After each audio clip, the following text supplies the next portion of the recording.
Hello viewers, இனி நம்ம பார்க்க போறது ஒன் பீஸ் எபிசோட் 609 பார்ட் 1.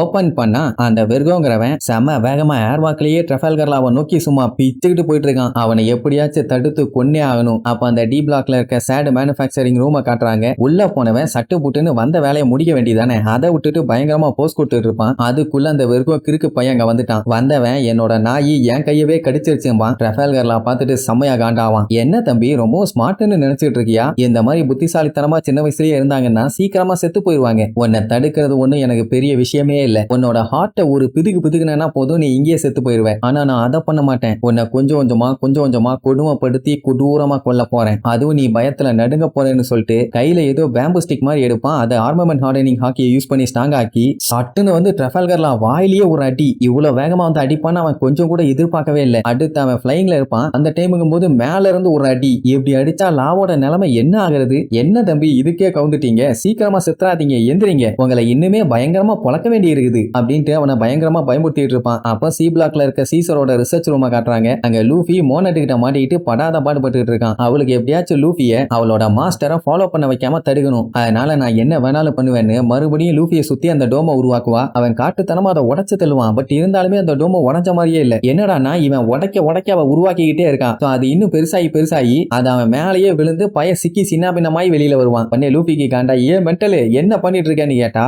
இதுதான் 10 லேயர்ஸ் ஆஃப் காமகுரா. இந்த ஸ்னோவால பிரேக் பண்றது ஒண்ணு அவ்வளவு ஈஸி இல்ல. இது ஒன்னையும் அவன் உடைக்க என்ன ஆகும்னா உள்ளுக்குள்ள நிரம்பிக்கிட்டே வரும். இவன் மட்டும் இதை கரெக்டா உடைச்சுக்கிட்டு வெளியில வரலன்னா உள்ளுக்குள்ளேயே மாட்டி செத்து போயிருவான். நார்மலான ஆளெல்லாம் மாட்டினாங்கன்னா கண்டிப்பா செத்துருவாங்க. இப்ப என்ன உன் மாஸ்டரை காப்பாத்துறதுக்காக டைம் வேஸ்ட் பண்ணிட்டு இருக்கியா? இதெல்லாம் நான் அசால்ட்டா உடைச்சிருவேன். அதெல்லாம் எனக்கே தெரியும்ட்டு அப்படியே உள்ள வருவாளா, ஓங்கி ஒரே குத்து ஸ்னோவா மாதிரி கீழே வந்துருவா. அதுக்கப்புறம் பார்த்தா திடீர்னு மூஞ்சுக்கு முன்னாடி வந்து நிப்பா. அவன் நீ என்ன பண்ணாலும் சரி நான் உங்ககிட்ட தோக்கவே மாட்டேன், கண்டிப்பா இதை உடைச்சுக்கிட்டு நான் வெளியில வந்துருவேன்.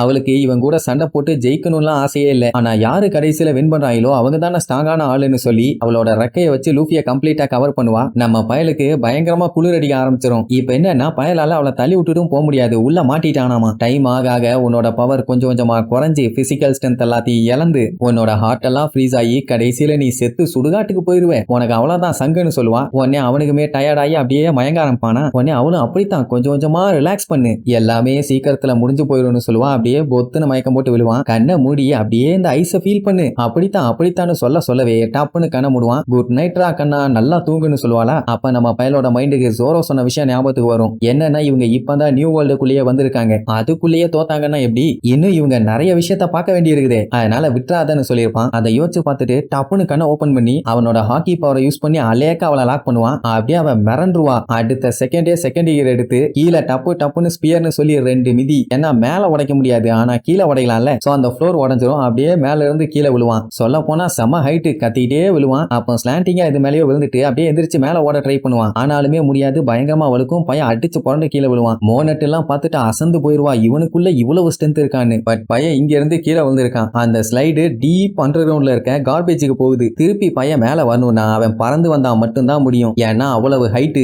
இந்த மாதிரி அவனே அவனுக்கு சூனியா வச்சுக்குவான்னு சொல்லி அவன் கொஞ்சம் கூட எதிர்பார்க்கவே இல்லை. சரி நல்லபடியா போயிட்டு வா, ஏன் பஞ்சாயத்து ஓவர்னு சொல்லிட்டு அவன் அங்க இருந்து கிளம்பிடுவான். இங்க நம்ம லூஃபி அப்படியே அந்த டனல்ல சுத்துன்னு சுத்தி வந்தவன் நேரம் குப்பைங்க விழுற இடத்துல போய் பொத்துன்னு விழுவான். சோ இப்ப நம்ம பையன் டீப் அண்டர் கிரவுண்ட்ல மாட்டிட்டான். அப்படியே கட் பண்ணி அந்த குழந்தைங்க எல்லாத்தையும் காட்டுறாங்க. செம வெறியில கேண்டி வேணும்னு கத்திக்கிட்டே வந்து நம்ம சாப்பரை படாத பாடுபடுத்துறாங்க. ஒன்னு அவன் பொய் சொல்லி ஏமாத்தி அவங்கள சைலண்டா உட்கார வைக்கணும். அதை விட்டுட்டு இனிமேட்டு உங்களுக்கு வாழ்க்கையில கேண்டியே கிடைக்க போறது இல்ல, அதனால அமைதியா பேசாம இருங்கம்மா. அது எப்படி இருப்பாங்க? வழிய விட்டு நாங்க பிஸ்கட் ரூமுக்கு போகணும்னு சொல்லி அவனை போட்டு கண்ட மேனி அட்டாக் பண்ணுவாங்க. அவன் அந்த அடியெல்லாம் வாங்கிக்கிட்டு உங்களுக்கு வீட்டுக்கு போக வேண்டாமா, எனக்கு புரியுது நீங்க ரொம்ப கஷ்டப்படுறீங்கன்னு, ஆனா கொஞ்சம் நல்லா யோசிச்சு பாருங்க உங்களுக்கு எது முக்கியம்னு. பட் என்ன ஆனாலும் சரி நான் உங்களை பிஸ்கட் ரூமுக்கு இங்க இருந்து போக விடவே மாட்டேன், அதனால அமைதியா இருங்கன்னு சொன்னா கொக்கா மக்கா அத்தனை பேரும் அப்படியே வெறி கொண்டு வந்து அடிச்சு நொறுக்குன்னு நொறுக்கி தள்ளுவாங்க. அப்படியும் யாராச்சும் அந்த காலோட கேப்ல எஸ்கேப் ஆகி போக ட்ரை பண்ணா அவங்கள லபக்குன்னு கேட்ச் பண்ணிடுவான். கேண்டிய குடு எங்களுக்கு வலிக்குது, எங்களால முடியலாம்பாங்க. நம்ம பையன் என்ன அவங்களை ஹர்ட் பண்ணணும்னா இந்த மாதிரி எல்லாம் பண்ணிட்டு இருக்கான், ஆனா போனா உங்க நிலைமை ரொம்ப மோசமாயிரும்னு சொன்னா அதெல்லாம் உனக்கு எதுக்கு, வழிய வழிய விடுறான் மான்ஸ்டர் மண்டையான்னு சொல்லி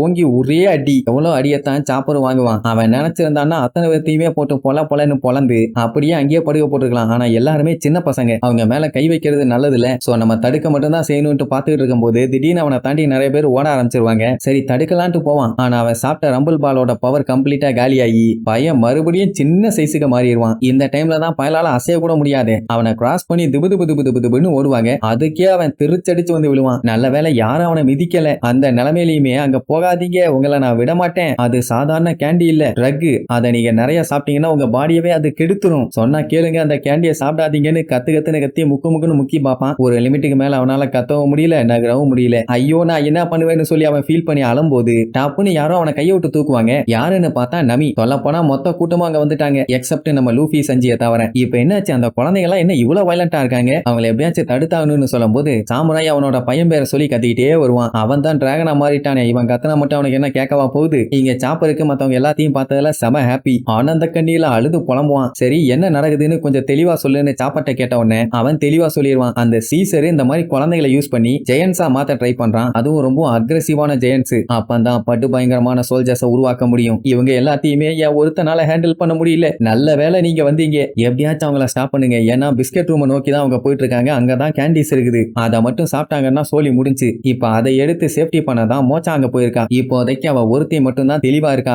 இங்க இந்த சில்ட்ரன்ஸ் எல்லாத்தையுமே ஸ்டாப் பண்ணாதான் அங்க அவ சேஃப்டியா கேண்டீஸை ப்ரொடெக்ட் பண்ணிட்டு பத்திரமா இருப்பா. இல்லன்னா ரொம்ப கஷ்டம்னு சாப்பர் சொல்லிட்டு இருக்கும் போதே அவங்க அங்க பிஸ்கெட் ரூமுக்குள்ள என்டர் ஆயிட்டாங்க. எங்க கேண்டின்னு கத்திட்டே வருவாங்க. ஐயோ மோச்சாக்கு பஞ்சாயத்து, எப்படியாச்சும் காப்பாத்துங்கன்னு கத்துவான். ரோபின் அவளோட பெரிய கையை வர வச்சு அவங்க எல்லாத்தையுமே தடுப்பா. அதுக்குள்ள ஏதாச்சும் பிளான் பண்ணலான்னு பார்த்தா அந்த பிஞ்சி கையை போட்டு கண்ட மணிக்கு அடிப்பானுங்க. ரோபினால தாங்க முடியல, என்ன அவ்வளவு சீக்கிரமா அவனுங்களை ஸ்டாப் பண்ண முடியாது போலயே, இந்த அடி அடிக்கிறானுங்களேன்னு சொல்லிட்டு இருக்கும் போதே அவ கையை தாண்டி போவானுங்க, குனிஞ்சு போவானுங்க, மொத்தத்துல ஸ்டாப் ஆக மாட்டானுங்க. ஐயோ மோச்சா போச்சான்னு சொல்லிட்டு இருப்பாங்க. பார்த்தா மோச்சாவை நோக்கி அத்தனை பேரும் பயங்கரமா ஓடி வருவாங்க. இவளாச்சும் தப்பிச்சு ஓடுவான்னு பார்த்தா கேண்டியை மட்டும் இறுக்கி பிடிச்சுக்கிட்டு யாருக்கும் நான் தரமாட்டேன், ஏன்னா இதால பஞ்சாயத்துன்னு சொல்லிட்டு அவ பாட்டுக்கு நிப்பா. அவ்வளவுதான்.